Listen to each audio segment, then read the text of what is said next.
لله نحمده ونستعينه ونستغفره ونؤمن به ونتوكل عليه ونعوذ بالله من شرور أنفسنا ومن سيئات أعمالنا من يهده الله فلا مضل له ومن يضلله فلا هادي له ونشهد أن لا إله إلا الله وحده لا شريك له ونشهد أن سيدنا وسندنا ونبينا وشفيعنا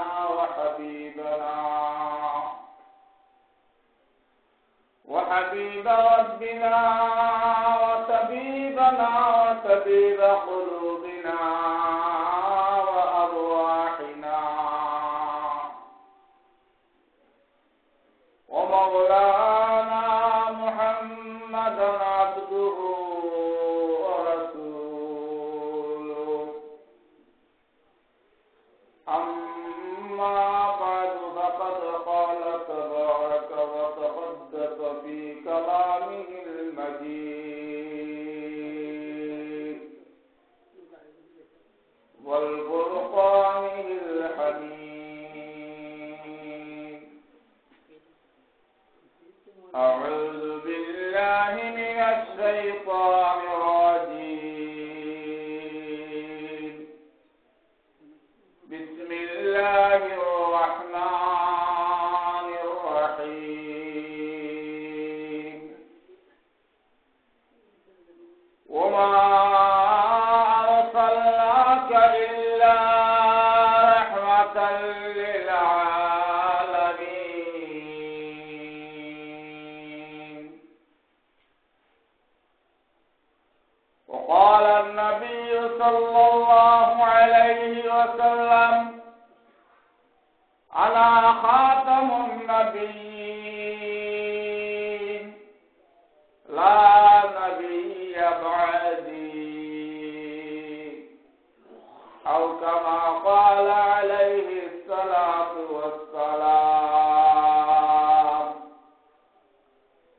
صلى الله على سيدنا ومولانا محمد وعلى آله وصحبه وسلم صلى الله على سيدنا ومولانا محمد وعلى آله وصحبه وسلم صلى الله على سيدنا ومولانا محمد وعلى آله وصحبه وسلم بلغ العلا بكماله كشف الدجى بجماله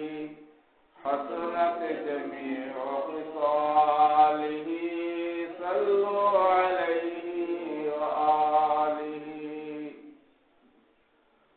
ونبي میں رحمت لقب پانے والا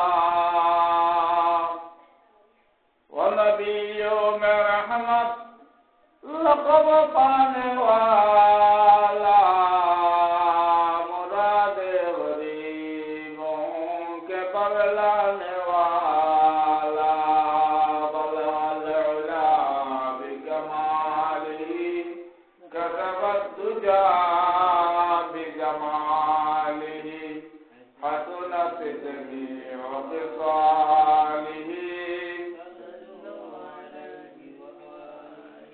لا إله إلا الله محمد رسول الله لا إله إلا الله محمد رسول الله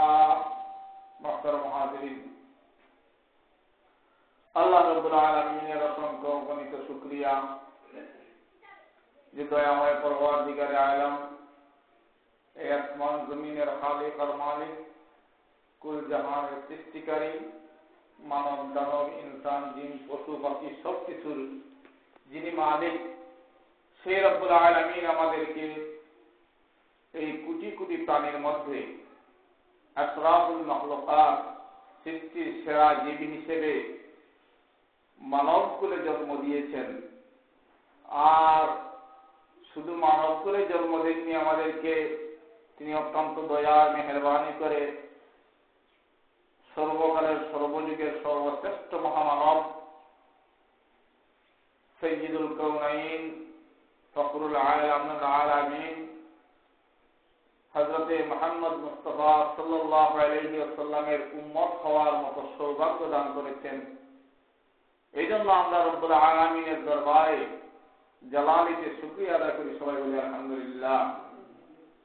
এটা একমাত্র খাস আল্লাহর মেহেরবানি যে নবী, প্রিয় নবী মুহাম্মদুর রাসূলুল্লাহ সাল্লাল্লাহু আলাইহি ওয়াসাল্লামের উম্মত হওয়ার জন্য আগেকার অনেক নবী রাসূল আফসোস করেছেন, আক্ষেপ করেছেন।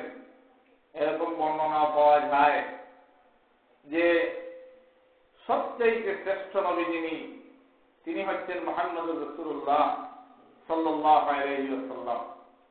আমরা না চেয়েও, আমরা কোনো আবেদন করিনি, নিবেদন করিনি, আমরা আল্লাহর কাছে চাইনি, তারপরে সম্পূর্ণ আল্লাহ তাআলা তার ইচ্ছায় আমাদেরকে সেই সর্বকালের সর্বযুগের সর্বশ্রেষ্ঠ মহামানব আকায়ে নামদার তাজদারে মদিনা জিগর গুসাই আমেনা মক্কার গতি মদিনার গতি রহমাতুল লিল আলামিন আকা নবী সরদার নবী বিশ্ব নবী মুহাম্মদুর রাসূলুল্লাহ সাল্লাল্লাহু আলাইহি ওয়াসাল্লামের উম্মত হওয়ার মতো সৌভাগ্য দান করেছেন।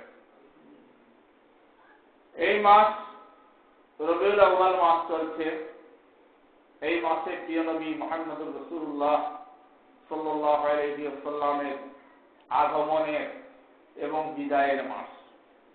রবিউল আউয়াল মাস, এই মাসেই আমাদের নবী এই ধরা নামে এসেছিলেন। আবার এই ধরার ধাম থেকে, এই পৃথিবী থেকে, নশ্বর দুনিয়ার থেকে বিদায় নিয়ে চলে গেছেন এই মাসে। তাই এ মাসে প্রিয় নবী সাল্লাল্লাহু আলাইহি ওয়াসাল্লামের জীবনী আলোচনা করা প্রয়োজন, দরকার, জরুরি। শুধু এ মাসে নয়, মুসলমানের প্রতি মাসে, প্রতি সপ্তাহে, প্রতিদিনে, প্রতি ঘন্টায়, প্রতি মুহূর্তে, প্রতি মিনিটে সে যেন প্রিয় নবী সাল্লাল্লাহু আলাইহি ওয়াসাল্লামের অনুসরণ করে, অনুকরণ করে। এটাই হচ্ছে নবীর প্রতি প্রেম, ভালোবাসার নমুনা, পরাকাষ্ঠা বা প্রিয় নবীর প্রতি আনুগত্যের নিদর্শন।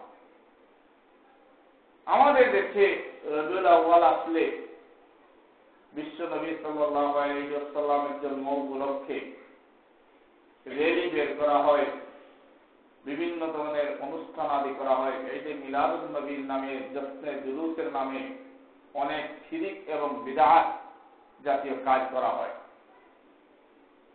গত কয়েকদিন আগে দেখলাম চট্টগ্রামের একজন আলেম নামদারি ভণ্ড পীর বলতে হবে, তিনি ইন্তেকাল করেছেন। তার নাম বলতে আমার কোনো দ্বিধা নেই, এটা তো মিডিয়ায়, পত্র পত্রিকায় এসেছে। জালালউদ্দিন আল কাদেরী, বিশাল একটা মসজিদের খতিব ছিল। তার ইন্তেকালের পরে তাকে লাশ বহন করে যে অ্যাম্বুলেন্সটা নিয়ে যাচ্ছে, সেই অ্যাম্বুলেন্সটা আমাদের দেশে অত্যন্ত উঁচুমানের পরিবারের, উন্নত পরিবারের বিয়ে শাদী হয় যেভাবে খুব হাইয়েস্ট বা সাজানো জিপ, বড় ধরনের গাড়ি সাজানো হয়, এরকম একটা গাড়িতে করে সাজিয়ে বিয়ের বরযাত্রী বা বরকে সাজিয়ে যেভাবে নেওয়া হয়, এরকম একটি গাড়িতে করে সাজিয়ে তাকে নেওয়া হল।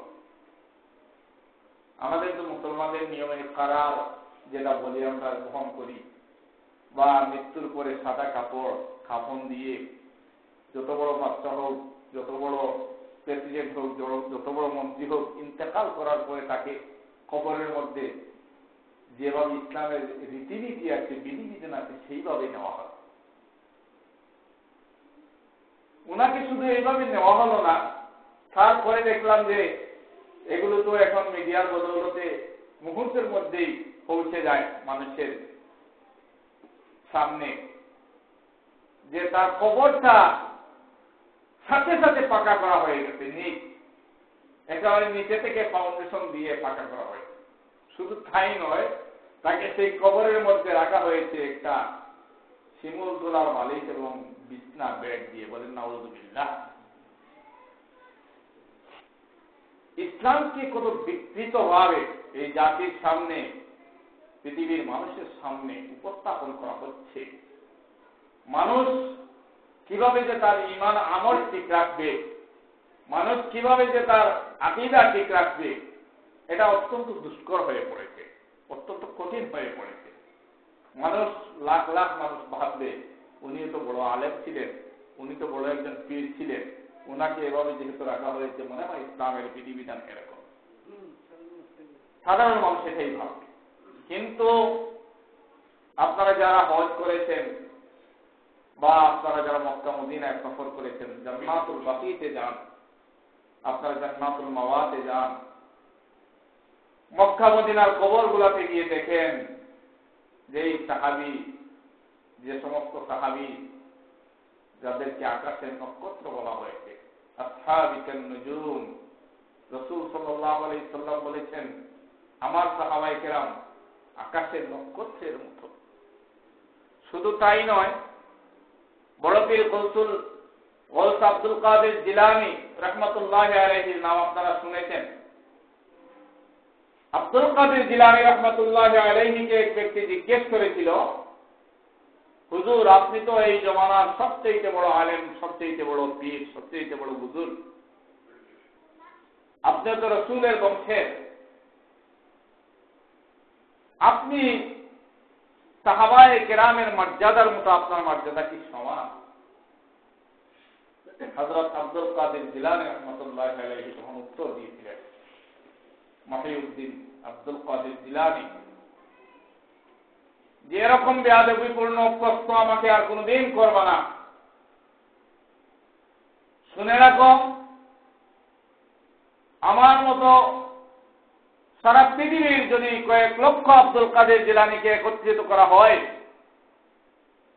তাহলে নবীর একজন কনিষ্ঠ সাহাবী, একেবারে ছোট্ট সাহাবী যিনি, সেই সাহাবী যে ঘোড়া দিয়ে চলাচল করতেন, ঘোড়া চলতে গিয়ে যে ধুলাবালি ঘোড়ার নাকে দিয়ে ঢুকে, সেই ধুলাবালির সমানও এই আব্দুল কাদের জিলানী নয়। সারা পৃথিবীর উম্মতের আমল যদি একত্রিত করা হয়, রাসূলের শ্রেষ্ঠতম সাহাবী হযরত আবু বকর সিদ্দিক রাদিয়াল্লাহু তাআলা আনহুর একদিনের আমলের সমান হবে না।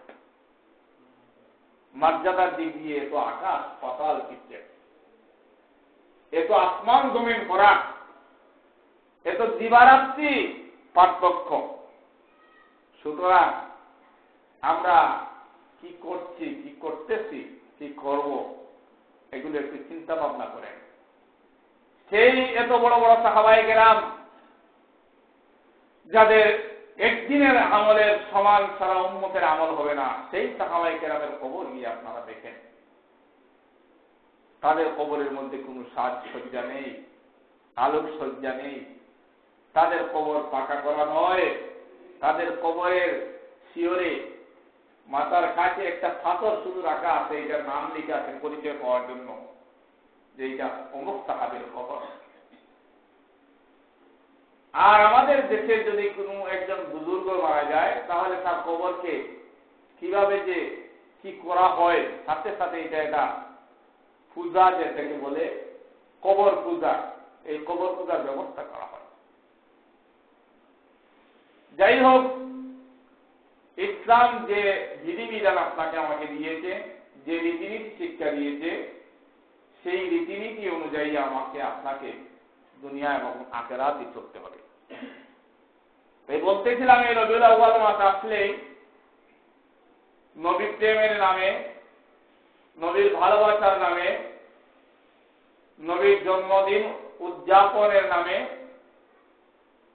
এমন কিছু শিরিক বিদআত, ইসলাম বর্হিত কাজ, ইসলাম বহির্ভূত কাজ, ইসলামে যেগুলো সমর্থন করে না সেই সমস্ত কাজ এমন অহরহভাবে আমাদের দেশ নয়, শুধু আমাদের পার্শ্ববর্তী রাষ্ট্র পাকিস্তান এবং অন্যান্য রাষ্ট্রেও এরকম হয়।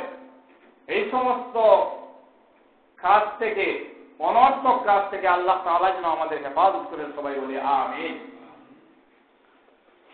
বিশ্বনবী সাল্লাল্লাহু আলাইহি ওয়াসাল্লাম শুধুমাত্র আপনার জন্য নয়, আমার জন্য নয়, মানুষের জন্য নয়, মুসলমানের জন্য নয়, প্রিয় নবী সাল্লাল্লাহু আলাইহি ওয়াসাল্লামকে আল্লাহ তাআলা বিশ্ব নবী বলে, রাহমাতুল লিল আলামিন, এই আলমের জন্য রহমত স্বরূপ এই পৃথিবীর মানব দানব পশু পাখি, হিন্দু মুসলমান বৌদ্ধ খ্রিস্টান যত সব প্রাণী আছে সকলের জন্য প্রিয় নবী সাল্লাল্লাহু আলাইহি ওয়াসাল্লামকে আল্লাহ তাআলা প্রেরণ করেছে। এই জন্য বলা হয় উম্মত দু প্রকার। এক প্রকার উম্মত হচ্ছে উম্মতে ইজাবত, আরেক প্রকার উম্মত হচ্ছে, তিন প্রকার বলা হয়েছে। আরেক প্রকার উম্মত বলা হয়েছে উম্মতে কারামত।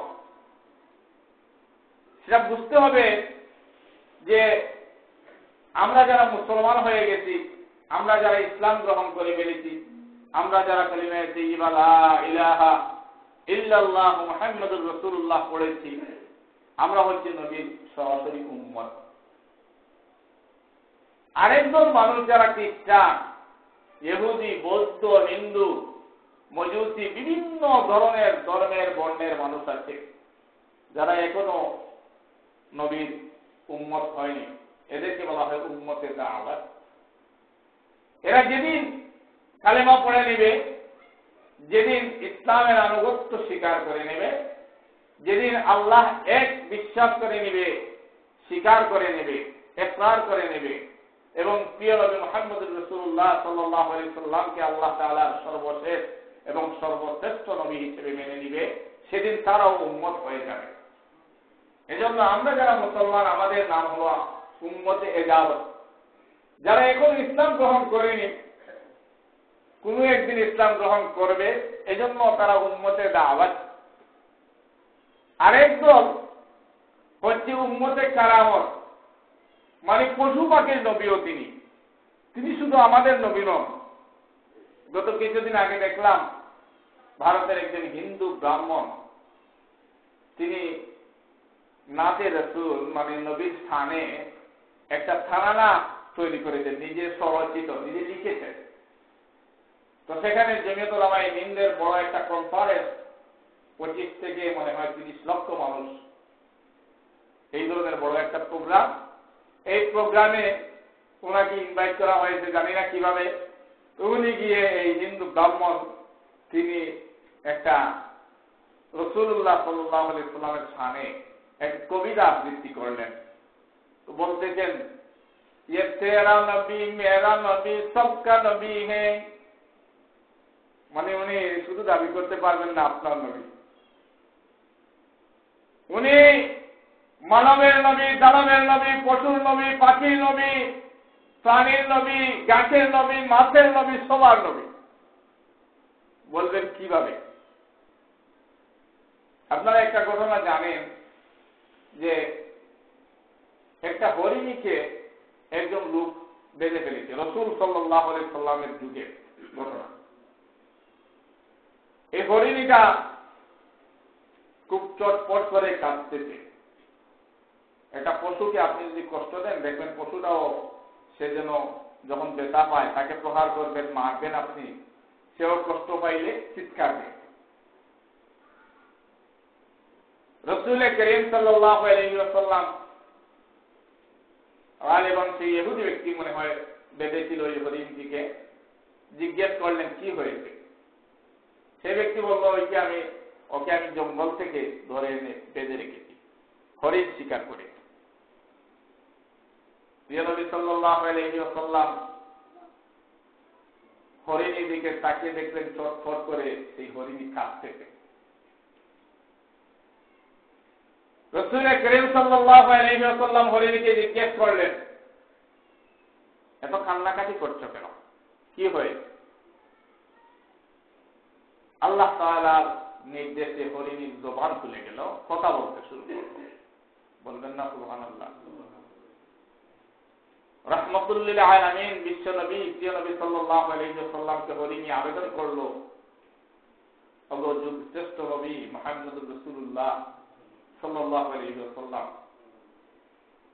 আমাকে ওই ব্যক্তি বেঁধে রেখেছে আর আমার দুটি বাচ্চা ওরা জঙ্গলে আমাকে খুঁজে পাচ্ছে না। হে মুহাম্মদুর রাসূলুল্লাহ সাল্লাল্লাহু আলাইহি ওয়াসাল্লাম, আপনি যদি একটু সুপারিশ করেন, রিকোয়েস্ট করেন, যদি ওই ব্যক্তিকে একটু বলেন আর আমাকে ছেড়ে দেয়, তাহলে আমি জঙ্গলে গিয়ে আমার বাচ্চাদেরকে দুধ পান করিয়ে আবার আমি চলে আসব। রাহমাতুল লিল আলামিন আখায়ে নামদার তাজদার মদিনা নবী মুহাম্মদুর রাসূলুল্লাহ সাল্লাল্লাহু আলাইহি ওয়াসাল্লাম বললেন ওই ব্যক্তিকে, তুমি হরিণীকে ছেড়ে দাও। সে বলল, কেন? বলতেছে হরিণী খাচ্ছে, তার বাচ্চাকে দুগ্ধ পান করাবে, তার বাচ্চাকে দুধ খাওয়াইয়া জঙ্গল থেকে আবার চলে আসবে। এই জন্য তোমাকে আমি সুপারিশ করতেছি, তুমি ছেড়ে দাও। সেই ব্যক্তি অত্যন্ত রাগান্বিত হল, কিন্তু মুহাম্মদুর রাসূলুল্লাহ সাল্লাল্লাহু আলাইহি ওয়াসাল্লামের সেই রিকোয়েস্টটা বা সুপারিশটা তো রাখতে হয়। বলল, যদি না আছে তাহলে এর জন্য আপনি আমার ক্ষতিপূরণ দিবেন। রাসূল করিম সাল্লাল্লাহু আলাইহি ওয়াসাল্লাম বললেন, ঠিক আছে, আমি ক্ষতিপূরণ দেব। প্রিয় নবী সাল্লাল্লাহু আলাইহি ওয়াসাল্লামকে যখন সেই ক্ষতিপূরণ দেওয়ার জন্য তাকে সে চাপাচাপি করতে লাগলো, রাসূল করিম সাল্লাল্লাহু আলাইহি ওয়াসাল্লাম হরিণীকে বললেন, তুমি যাও, তোমার বাচ্চাকে দুধ পান করাইয়া আবার চলে আসবা। যদি না আসো তাহলে আমাকে এই ব্যক্তি ক্ষতিপূরণ দেওয়ার জন্য দায়ী করবে, আমি ক্ষতিপূরণ দিতে হবে। হরিণীকে ছেড়ে দেওয়া হলো। হরিণী জঙ্গলে গিয়ে তার বাচ্চাকে দুধ পান করাইয়া আবার চলে আসে। বলবেন না সুবহানাল্লাহ? রাসূলের কথা হরিণী শুনেছে যে আমরা তো মানুষ হয়েও তার কথা শুনি না, তার উম্মত হয়ে আমরা তার কথা মানি না। তিনি যেভাবে বলেছেন চলার জন্য, যেভাবে বলেছেন খাবার জন্য, যেভাবে বলেছেন আমাদের আদর্শকে গড়ার জন্য, আমরা তো সেই প্রশিক্ষণ নিই না। ইহুদি ব্যক্তি অত্যন্ত আশ্চর্য হয়ে গেল, অবাক হয়ে গেল। উনি কে যিনি হরিণীকে কথা বললেন, আবার সে কথা শুনলো? আমরা কত ধরনের জাল পেতে জঙ্গলে গিয়ে এদেরকে শিকার করি, আর এই হরিণী কোন ধরনের শিকার ব্যতীত আমরা শিকার করা লাগলো না। উনি কথা বললেন আর কথা শুনলো, তার কথা মান্য করলো। উনি তো নিশ্চয়ই অসাধারণ ব্যক্তি। সাথে সাথে কালেমায়ে তাইয়্যিবা লা ইলাহা ইল্লাল্লাহ মুহাম্মাদুর রাসূলুল্লাহ পড়ে মুসলমান হয়ে গেল। এটা হচ্ছে উম্মতে কারামত, নবীর কারামত, নবীদের কারামত। এটা হচ্ছে নবীর কারামত। তারা বলে নাই চাঁদকে দুই টুকরা করার জন্য রাসূল সাল্লাল্লাহু আলাইহি ওয়াসাল্লাম আঙ্গুলের ইশারায় চাঁদকে দুই টুকরো করেন নাই? এই প্রিয় নবী সাল্লাল্লাহু আলাইহি ওয়াসাল্লামের সরাসরি উম্মত হতে পেরেছি আমরা। রাসূল করিম সাল্লাল্লাহু আলাইহি ওয়াসাল্লামের উম্মত হওয়ার মতো সৌভাগ্য আল্লাহ তাআলা আমাদেরকে দান করেছেন। সেই প্রিয় নবী মুহাম্মদুর রাসূলুল্লাহ সাল্লাল্লাহু আলাইহি ওয়াসাল্লামের উম্মত হওয়ার কারণে যদি আমরা শুধুমাত্র এই কথাটা শুকরিয়া আদায় করতে থাকি, আর আমাদের জীবনের প্রতিটা মুহূর্তে যদি আমরা রব্বুল আলামিনের কুদরতি পায়ে সিজদা করতে থাকি, নফল নামাজ পড়তে থাকি, আর আল্লাহর কাছে শুধু সিজদারত অবস্থায় কাঁদতে থাকি, তাহলে আমাদের জীবনের সিংহভাগ সময় নয়, শুধু আমাদের এই জিন্দেগি শেষ হয়ে যাবে, কিন্তু নবীদের উম্মত হওয়ার মতো সৌভাগ্য যে অর্জন করেছি, সেই সৌভাগ্য অর্জনের শুকরিয়াটা আদায় করে শেষ করা যাবে না। সেই প্রিয় নবী সাল্লাল্লাহু আলাইহি ওয়াসাল্লাম এ মাসে আগমন করেছেন, এই রবিউল আউয়াল মাসে এসেছেন। কিন্তু নবীর আগমন, নবীর প্রস্থান, নবীর চলে যাওয়া, নবীর আদর্শ, এগুলো আমরা আলোচনা করব প্রতিটা মুহূর্তে, শুধু এ মাসে নয়। এই জন্য কোনো এক কবি বলেছেন, রবিউল আউয়াল এলে তোমারই গান গাই, রবিউল আউয়াল গেলে তোমায় ভুলে যাই। আমাদের দেশে নয়, শুধু আমাদের পার্শ্ববর্তী পাকিস্তানে এই রবিউল আউয়াল আসলে ওরা জশ্নে জুলুস করে, ওরা বর্ণাঢ্য র্যালি বের করে, ওরা নবীর আগমনী উপলক্ষে ঈদে মিলাদুন নবী পালন করে, কিন্তু তারা নামাজ পড়ে না। তাদের মধ্যে নবীর কোনো আদর্শ নেই। এটা যেন এটা হিতে বিপরীত কাজ। এটা এরকম আর কি, নবীর প্রতি ভালোবাসা দেখানো যে সঠিক পদ্ধতি এবং ভুল পদ্ধতি, পদ্ধতি দুই ধরনের হতে পারে। সঠিক পদ্ধতিতে যদি আপনি কাজ করেন, তাহলে এটা আপনাকে মনে করেন একজন চিকিৎসক ঔষধ সেবনের জন্য দিয়েছে, আপনি তার কাছে ট্রিটমেন্ট করার জন্য বা আপনার চিকিৎসার জন্য দিয়েছেন, সে আপনাকে ঔষধ সেবন করার জন্য দিল, আপনি 2 চামচ করে প্রতিদিন 3 বেলা খাবেন। আরেকটা ঔষধ দিল, আপনি 2 চামচ করে 2 বেলা খাবেন। একটা দিল খাবার আগে, একটা দিল খাবার পরে। সাধারণত গ্যাস্ট্রিকের ওষুধগুলো দেয় খাবারের আগে। এখন আপনি সেই পদ্ধতিতে সেবন করতে হবে। যদি তার নিয়ম মাফিক, তার যে পদ্ধতি নিয়ম আছে, সেই নিয়ম মাফিক আপনি সেবন করেন, তাহলে সুফল পেতে পারেন, আশা করা যায়। এবং সেই ঔষধে আপনাকে সেবন করার পরে আপনার রোগ নিরাময় হতে পারে। এক ব্যক্তি সে হুচট খেয়েছে আশা করে, ডাক্তারের কাছে গিয়েছে, তার পেইন হয়েছে বা বেদনা হয়েছে, বলছে আমার তো এখানে বেদনা করতেছে, হাড়টি মনে হয় ভেঙেই গেছে। ডাক্তার তাকে এক্সরে, ইসিজি এই সমস্ত দিয়ে দেখলো, হ্যাঁ এখানে তার ঔষধ সেবন করতে হবে আর কিছু ধরনের একটা মালিশও দিতে হবে।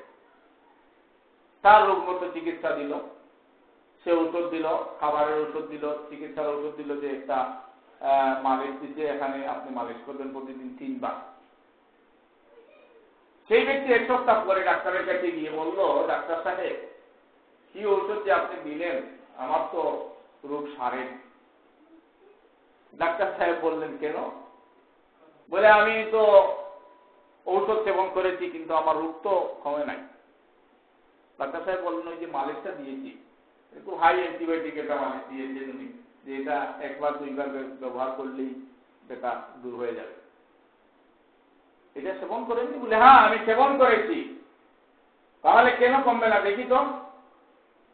বলে, না আমি তো এখানে মালিশটা লাগাইনি, আমি লাগাইছি যে জায়গার মধ্যে হুচট খেয়েছিলাম সেই জায়গার মধ্যে আমি মাটির মধ্যে মালিশ করছি। ডাক্তার সাহেব বললেন, সেখানে একটা নয়, কয়েক কৌটা তুমি নিয়ে মালিশ করলে তোমার রোগ কমবে না, কারণ এটা ভুল পদ্ধতি হয়ে গেছে। একজন পীর সাহেব, তিনি হেঁটে যাচ্ছেন। আগেকার যুগে তো এই বিমান, গাড়ি বা অত্যাধুনিক যোগাযোগ ব্যবস্থা ছিল না। মাইলের পর মাইল, কিলোমিটারের পর কিলোমিটার মানুষ হেঁটে যাচ্ছে, নৌকায় যাচ্ছে, অনেক শহরে আসলে 1 সপ্তাহ আগে ডেট করছে, তারিখ করছে, এরকম ছিল। পীর সাহেব দীর্ঘ পথ তার মুরিদকে নিয়ে চলে যাচ্ছেন। রাস্তার মধ্যে তিনি ক্লান্ত, পরিশ্রান্ত, হয়রান হয়ে গেছেন, টায়ার্ড হয়ে গেছেন। তিনি একটু বিশ্রাম নেওয়ার প্রয়োজন। মুরিদ বলতেছে, একটা গাছের নিচে, বড় একটা গাছ, এখানে ছায়া আছে, এখানে একটু আরাম করে বিশ্রাম নেন। পীর সাহেব এখানে বসছেন, বসার পরে তার একটু তন্দ্রা আসছে। মানুষ ক্লান্ত পরিশ্রান্ত হলে ঘুম আসে, নিদ্রা আসে। মুরিদ করছে কি, তার পীরের প্রতি তার আনুগত্য, তার ভালোবাসা অপরিসীম। সেইভাবে শুয়ে তার উরুর মধ্যে পীর সাহেবের মাথা রাখছে, আর পীর সাহেব ঘুমিয়ে পড়েছেন। ইতিমধ্যে একটা মাছি এসে পীর সাহেবের নাকের ডগায় শুধু বসে, পীর সাহেব ঘুম থেকে উঠেছে। মাছির একটা অভ্যাস হচ্ছে, সে ঠোঁটের মধ্যে বসবে, নাকে বসবে, চুকে বসবে, এরকম জায়গায়। এটা মাছির তার প্রাকৃতিক নিয়ম, তার জন্মগতভাবে অভ্যাস। মুরিদ পীর সাহেবের মাছিটা বারবার সরাই দিতেছে, কিন্তু মাছির অভ্যাস সে বারবার এখানে এসে বসে। এবার মুরিদ বলল, আমার পীর সাহেব একটু বিশ্রাম নিলেন, এত ক্লান্ত পরিশ্রাম তো, আর এই বেয়াদব মাছি আমার পীর সাহেবকে ঘুমাইতে দিচ্ছে না, তাহলে এই মাছি তোমার জীবন আমি বিনষ্ট করে ফেলব। মুরিদ এবার এত বড় একটা বোল্ডার বা পাথর দিয়েছে হাতে নিয়ে, আবার যখন মাছি বসছে পীর সাহেবের নাকের ডগায়, তখন সে একবারে ঠিক করে পীর সাহেবের নাকের ডগায় বলেন তো, মাছিটা মারা যাবে না পীর সাহেব মারা যাবে? বলেন না।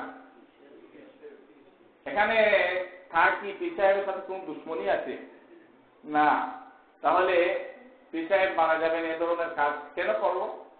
তার আকল, জ্ঞান, বুদ্ধি, মেধা আল্লাহ তাআলা যে দিয়েছেন এইটা কম।